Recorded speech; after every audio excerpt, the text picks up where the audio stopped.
बिस्मिल्लाहिर्रहमानिर्रहीम। अस्सलामु अलैकुम वरहमतुल्लाहि वबरकातुहू।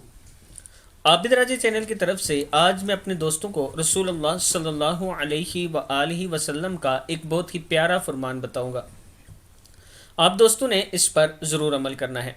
ज़बान और होंठों वाली आयत कौन सी है? रसूलुल्लाह सल्लल्लाहु अलैहि व आलिहि वसल्लम ने फरमाया, हज़रत अबी काब रज़ी अल्लाह ताला अन्हो से दरियाफ़्त फरमाया, कुरान मजीद की सबसे ज़्यादा अज़मत वाली आयत कौन सी है? इन्होंने कहा, आयतुल कुर्सी। नबी अकरम सल्लल्लाहु अलैहि व आलिहि वसल्लम ने अपना मुबारक हाथ इनके सीने पर रख कर फरमाया, वल्लाह तुझे ये इल्म मुबारक हो। सही मुस्लिम की हदीस है। रात सोने से पहले आयतुल कुर्सी पढ़ने वाले के लिए अल्लाह एक मुहाफ़िज़ मुकर्रर फरमा देता है और रात भर शैतान भी इस आदमी के करीब नहीं आ सकता। हर नमाज के बाद आयतुल कुर्सी पढ़ लेने वाला और जन्नत के दरमियान सिर्फ मौत का फासला है।